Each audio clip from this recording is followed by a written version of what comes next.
Welcome to my women's wonderland channel. இன்னைக்கு நம்ம என்ன பார்க்க போறோம்னா, இன்னைக்கு வந்து நம்ம முக்கியமான விஷயம் 2 விஷயம் பண்ணணுங்க. இந்த துத்திக்கீரைய வந்து எடுத்து நாம வேற பெரிய கண்டைல நட்டு விடணும். இதோட விதைகள் பாருங்க எவ்வளோ சூப்பரா இருக்கு. ஒரு சக்கரை மாரி அழகா இருக்கு. இது வந்த பிறகு தான் எனக்கு நம்பிக்கையே வந்துச்சு இது துத்திக்கீரைன்னு சொல்லிட்டு. ஏன்னா மூலிகைகள வந்து நம்ம கன்ஃபார்ம் பண்ண பிறகு தான் நம்ம வந்து அத வந்து சொல்லணும்ன்றதுக்காக தான் வெயிட் பண்ணிட்டு இருந்தேன். இப்போ இத வந்து நம்ம பெரிய கண்டெய்னர்ல மாத்தணும். இல்லன்னா இதோட வளர்ச்சி ரொம்ப கம்மியா இருக்கும். இப்ப நான் இந்த பெரிய தொட்டிய தான் ரெடி பண்ணி வச்சிருக்கேன் பாருங்க. இது மண் கலவை ரெடி பண்ணி வச்சிருக்கேன்.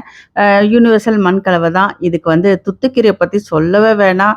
எக்கச்சக்கமான மருத்துவ குணங்கள் இருக்கு. இத பத்தி நெறைய பேருக்கு தெரியறதே இல்ல.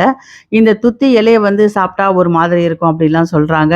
இதோட நம்ம வந்து ஒரு 2 சின்ன வெங்காயத்த வச்சு மென்னு சாப்பிடும்போது, மூலத்துக்கு ஒரு அருமருந்தா இருக்குங்க இந்த துத்திக்கீரை. இது மூலத்துக்கு மட்டும் இல்ல, பல வகையான வியாதிகளுக்கும் இது மருந்தா இருக்கு. மாடி தோட்டத்துல எல்லாருமே துத்திக்கீரை வந்து ஒரு செடிய நட்டு விடுங்க. வெறும் வெண்டைக்காய், கத்திரிக்காய் நம்ம இதெல்லாம் நட்டாலும், இந்த மூலிகைகள கண்டிப்பா நடணுங்க. அதுல முக்கியமானது இந்த துத்திக்கீரை. இத வந்து மூலத்துக்கு ஒரு அருமருந்துன்னு சொல்லியிருக்கேன். நெறைய விஷயங்களுக்கு இது உதவி பண்ணக்கூடியது. இத நம்ம சமைச்சு சாப்பிடும்போது தான் அத பத்தி நெறைய விரிவா பார்க்கலாம். இப்ப இத எடுத்து நட்டு விட போறோம். கோடையில தான் நடப்போறோம் பாருங்க. இப்ப நல்லா வெயில் அடிச்சுட்டு இருக்கு. இப்பவுமே நட்டா என்ன ஆகும் அப்டின்னா, கண்டிப்பா இத வந்து பெரிய கன்ட்ரைல மாத்தலன்னா, அப்படியே கொஞ்ச நாள்ல இது வந்து பட்டு போயிடும். ஸோ நம்ம இத பெரிய கன்ட்ரைல மாத்துவோம். அ மாத்தி விட்டுட்டு, அதுக்கப்புறம் அதுக்கு ஒரு நல்ல ஒரு விஷயத்த பண்ணணுங்க. இப்ப வெயில் அடிக்கிறதால கண்டிப்பா நம்ம என்ன பண்ணணும், இந்த தொட்டிய மாத்தணும். நல்லா தண்ணி விடணும். விட்டுட்டு அதுக்கு ஒரு மூடாக்கு கண்டிப்பா போடணும். மூடாக்கு போட்டா தான் அது வாட்டம் இல்லாம இருக்கும். எப்பவுமே வந்து ஒரு செடிய வந்து ஒரு இடத்துலேருந்து இன்னொரு இடத்துல நடும்போது, அதுக்கு ஒரு புது அட்மாஸ்பியரா இருக்கும். அது வாடுறதுக்கு நெறைய வாய்ப்புகள் இருக்கும். அதுக்காக நம்ம என்ன பண்ணணும், நல்ல ஷேடிங்கான இடத்துல இப்ப வச்சு விட்டுடலாம். முன்னாடிலாம் நான் சொன்னேன் போன மாசம்லாம் செமி ஷேட்ல வைக்கலாம்னு சொன்னேன். இப்ப அப்படி கிடையவே கிடையாதுங்க. வெயில் கொளுத்தி எடுக்குது. ஸோ நம்ம என்ன பண்ணலாம், இப்ப வந்து இத வச்சுட்டு, நல்ல தண்ணி விட்டுட்டு, மூடாக்கும் போட்டுட்டு, ஷேடிங் ஆன இடத்துல கண்டிப்பா 1 வாரத்துக்கு நீங்க நல்ல ஷேடா அதாவது மரத்துக்கு கீழயோ, இல்ல ஏதாவது ஒரு தொட்டிக்கு அடியிலயோ வச்சு விட்டீங்கன்னா, வந்து வெயில் படாத மாரி வச்சு விட்டீங்கன்னா, நல்லா துளுத்து வந்துரும். அதுக்கப்புறம் எடுத்து நம்ம நார்மலா எந்த இடத்துல வைக்கிறோமோ வச்சுக்கலாம்.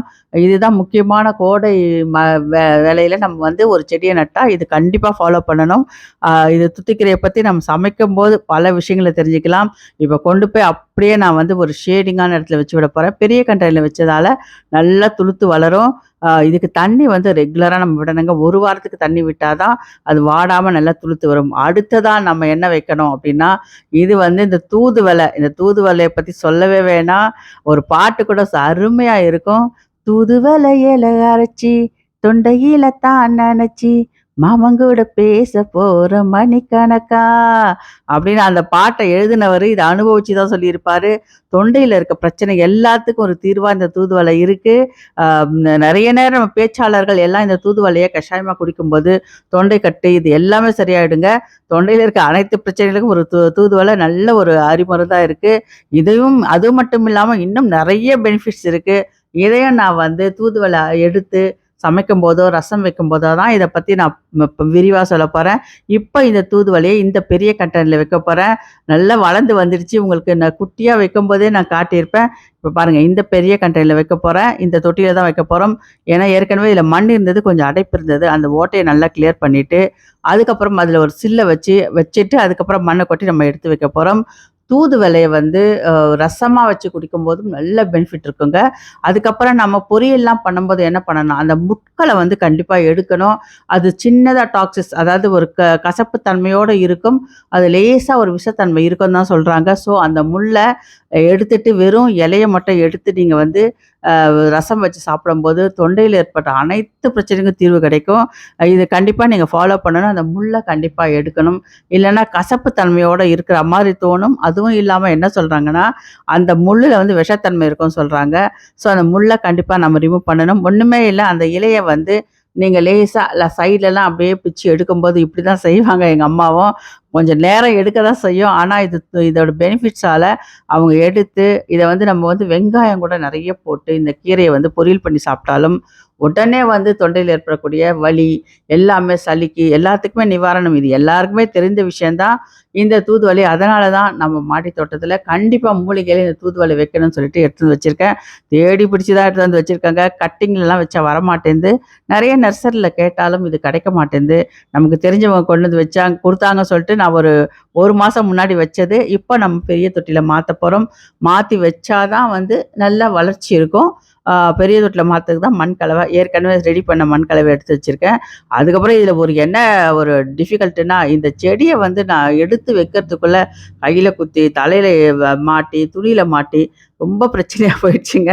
அது வந்து மெதுவா தட்டி, தட்டி ஏன்னா எக்கச்சக்கமான முள்ளு இருக்கு. அத கையில பிடிச்சு கூட நம்ம தூக்க முடியல. அந்த அளவுக்கு அது முள்ளு இருக்கிறதால, இங்க பாருங்க எவ்ளோ முள்ளு இருக்கு தெரியுமா? அதுல ஃபுல்லாவே முள்ளு தான் இருக்கு.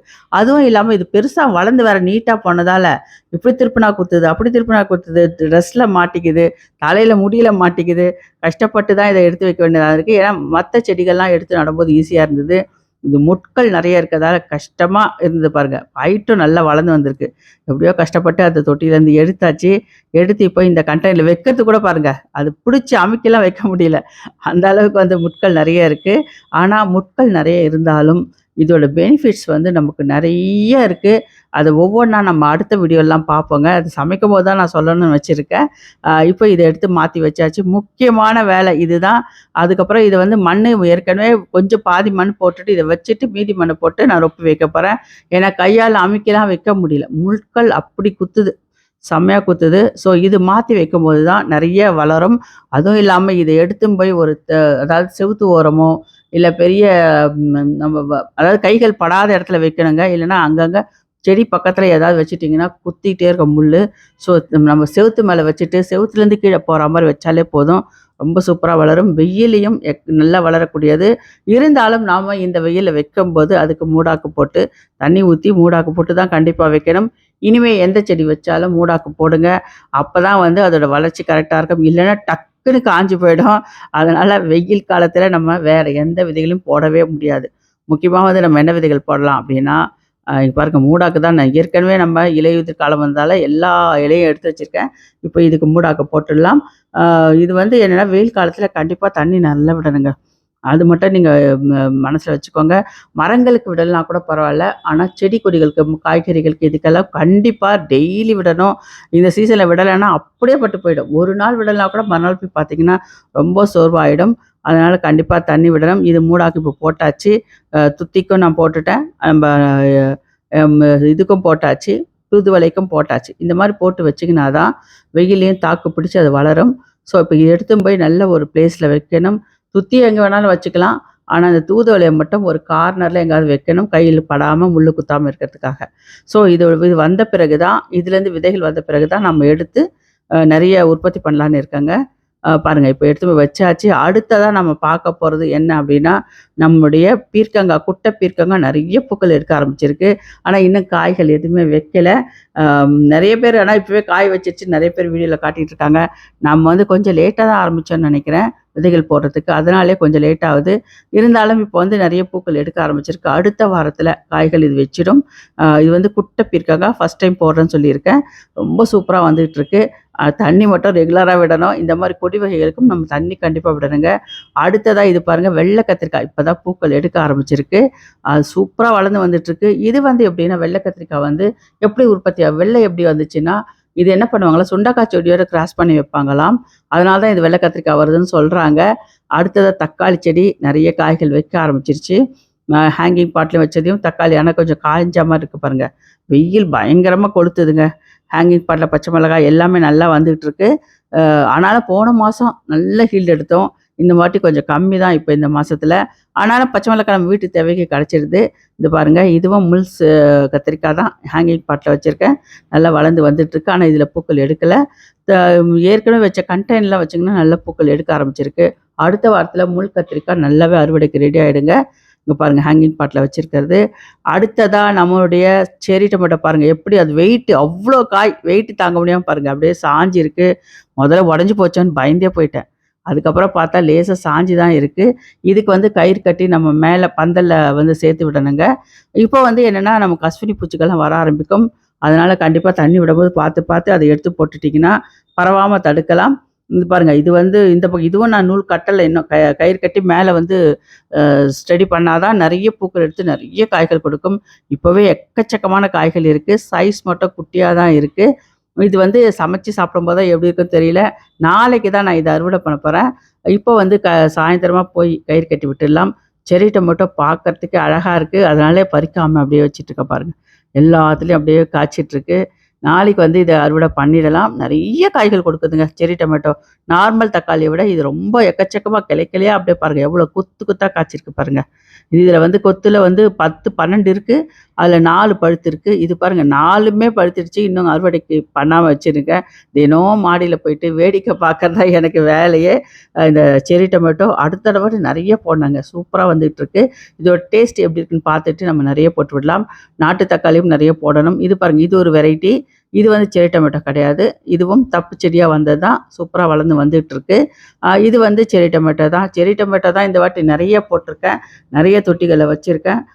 காய்க்க காய்க்க நம்ம அறுவடை பண்ண பிறகு அது எப்படி இருக்குன்னு பார்க்கலாம். இங்க பாருங்க தக்காளி செடிக்கு இந்த கயிறு கட்டி விடணுங்க. ஏன்னா வந்து எக்கச்சக்கமா காய்கள் இருக்கிறதால அப்படியே உடைஞ்சு போனாலும் வாய்ப்பு நெறைய இருக்கு. இன்னைக்கு சாயந்தரமா போய் கயிறு கட்டி நம்ம பந்தல்ல வந்து கட்டி விட்டுறணும். நல்லா ஸ்ட்ராங்கா கட்டி விட்டுட்டீங்கன்னா, அதில பூக்களும் நெறைய எடுக்கும். காய்களும் ஒண்ணும் ஆகாம நல்லா இருக்கும். அஸ்வினி பூச்சி தான் அங்கங்க இருந்தது. கொஞ்சம் தண்ணி விடும்போதே நல்லா கழுவி விட்டுட்டேன். இந்த மாரி பார்த்து, பார்த்து நீங்க கழுவி விட்டுட்டீங்கன்னா, அஸ்வினி பூச்சி பரவாம தடுக்கலாம். அ இது பாருங்க தக்காளியில நெறைய இருந்தது. நான் காலையில தண்ணி விடும்போதே கொஞ்சம் கொஞ்சமா எடுத்து விட்டுட்டேன். அடுத்தது மாமரம் பூக்க ஆரம்பிச்சிருக்கு. இந்த மரம் போன வருஷம் பூக்கவே இல்ல. அதுக்கு முந்தின வருஷம் எக்கச்சக்கமான காய்கள் கொடுத்துருந்தது. இந்த வாட்டி கடவுள வேண்டிட்டே இருந்தேன். இந்த வாட்டி நல்ல பூக்கள் எடுத்திருக்குங்க. இந்த வாட்டியும் நல்ல காய்கள் கொடுக்கும். இது பங்கனப்பள்ளி. அ சைஸும் நல்ல ஓரளவுக்கு நல்லாவே வந்திருந்தது. இங்க பாருங்க சூப்பரா வந்திருக்கு. அடுத்ததா வந்து நம்ம என்ன பார்க்க போறோம்னா, மாமரம் தான் இப்ப நல்ல பூக்கள் எடுக்க ஆரம்பிச்சிருக்கு. செமையா இருக்கு பார்க்கறதுக்கு. கீழ நம்ம வச்ச இதெல்லாம் காலிஃப்ளவர், கேபேஜ் எல்லாமே நல்லா வந்துட்டுருக்கு. இது மரத்துக்கு கீழ வச்சதால வெயிலோட தாக்கம் வந்து கம்மியா இருக்கு. அதனால வந்து நல்லாவே வருது. மாமரத்தில பாருங்க எல்லா இடத்துலயும் பூக்கள் விட்டுருக்கு. இந்த பூக்கள் விட்டுருக்கு. அடுத்த வாரத்தில காய்களே வைக்க ஆரம்பிச்சுரும். இந்த மரத்தில எக்கச்சக்கமா காய்க்குங்க. பார்க்க தான் மரம் சின்னதா இருக்கே தவிர, பங்கனப்பள்ளி செம்ம டேஸ்ட்டாவும் இருக்கும். நெறைய நான் காய்கள் பறிச்சிருக்கேன். இங்க பாருங்க. அடுத்ததா நமக்கு வந்து பார்க்க போறது என்னன்னா, நம்ம வச்ச பர்பிள் கலர் கேபேஜ் நல்ல இலைகள் துளுக்கு வளர ஆரம்பிச்சிருச்சு. இனிமே எந்த பயமும் கிடையாது. ஆனா இதுக்கு கொஞ்சம் மூடாக்கு போடணும். இதுக்கு ஈவினிங்கா வந்து தான் மூடாக்கு போட்டு விடணும். ஏன்னா கொஞ்ச நேரத்திலேயே வெயில் பயங்கரமா ஏற ஆரம்பிச்சிருச்சு. இங்க பாருங்க சூப்பரா வந்துட்டுருக்கு பர்பிள் கலர் கேபேஜ். ரொம்ப அழகா இருக்கு பார்க்கறதுக்கு. அடுத்ததா காலிஃப்ளவர் இன்னும் பூக்கள் வைக்க ஆரம்பிக்கல. என்னன்னு தெரியல. அதில ஒரே ஒரு இலை மட்டும் நடுவுல வரும்ன்னு சொன்னாங்க. அது வந்த பிறகு தான் அந்த பூக்கள எடுக்க ஆரம்பிக்கும். ஆனா நல்லா செடி எந்த டேமேஜும் இல்லாம சூப்பரா வந்துட்டுருக்கு. இங்க பாருங்க காலிஃப்ளவர் நெறைய வச்சிருக்கோம். இன்னும் நாத்து விட்டதும் நெறைய இது கூட இருக்கிற நாத்தும் இன்னும் அப்படியே தான் இருக்கு. அதையும் நம்ம தொட்டி ரெடி பண்ணி வைக்கணும். நாத்து சில டைம்ல நீங்க விட்டுட்டீங்கன்னா, பாதி எடுத்து வச்சுட்டு மீதி அப்படியே அத வந்து சேஃபா நம்ம பார்த்துக்கிட்டே வந்தீங்கன்னா, அடுத்த இதுக்கு நம்ம அதையே நட்டு விட்டுடலாம். இது பூக்கள் பூத்து முடியும்போது அது நமக்கு பூக்க ஆரம்பிக்கும். அதனால இன்னைக்கு அந்த நாத்தையும் நான் சேஃபா தண்ணி விட்டு வளர்த்து வந்துகிட்டே இருக்கேன். அடுத்தது இது பாருங்க, இது ஒரு மாமரம். All time mango. இதில வந்து இன்னும் காய்கள் பூக்கள் பூக்க ஆரம்பிக்கல. இதுலயும் இன்னும் பூக்கள் பூக்கல பாருங்க. இது வந்து போன தடவ பூத்தது. ஆனா ஸ்டார்ட்டிங்ல எப்பவுமே முதல்ல பூக்கும்போது அப்படியே உதிர்ந்து போயிடும். அடுத்தது தான் நமக்கு நல்ல பூக்கள் எடுக்க ஆரம்பிக்கும். இது பாருங்க கொய்யாக்கா. இப்பதான் வந்து 2 கொய்யாக்கா பெருசா இருக்கு. இத பறிக்கணும். இதெல்லாம் நாளைக்கு தான் ஹார்வெஸ்ட் எல்லாமே. பூக்களும் எடுத்து இப்போ காய்களும் வைக்க ஆரம்பிச்சிருக்கு. இப்போ தான் ஸ்டார்ட் பண்ணியிருக்கு. 2 கொய்யாக்கா இருக்கு. பெரிய சைஸாவே இருக்கு. நீங்க வீடியோல பார்க்கறத விட நேர்ல பார்த்தா ரொம்ப பெருசா இருக்கும். நெறைய பிஞ்சுகளும், பூக்களும் எடுக்க ஆரம்பிச்சிருக்கு கொய்யா மரத்தில. இனிமே ஸ்டார்ட் ஆயிடும் கொய்யாக்கா காய்க்கிறதுக்கு. இது எப்பவுமே நமக்கு ஃபெயிலியர் கிடையாதுங்க. எப்பவுமே காய்கள் குடுத்துக்கிட்டே தான் இருக்கும். அடுத்ததா இங்க பாருங்க ஜினியா அதுவும் நல்லா வந்துகிட்டே இருக்கு. இந்த மாமரத்த பாருங்க எக்கச்சக்கமான பூக்கள் இப்பவே எடுக்க ஆரம்பிச்சிருச்சு. இது வந்து ஃபர்ஸ்ட் டைம் பூக்கள் பூக்குறது. இது முதல்ல கீழ தான் இருந்தது. மேல வரலையேன்னு பார்த்தேன். இப்ப மேலேயும் பூக்கள் எடுக்க ஆரம்பிச்சிருச்சு. சீசன்ல கரெக்ட்டா இது வந்து பூக்கள் எடுத்திருக்கு. அதனால இது என்ன பழம்னு எனக்கு தெரியாது. ஆரம்பத்தில வாங்கி வச்சதால, இத பத்தி எனக்கு புரிதலே இல்ல. இது வளர்ந்து காய்ச்சி வரும்போது தான் நமக்கு அது என்ன பழம்னே புரியும். இப்ப பாருங்க நெறைய பூக்கள்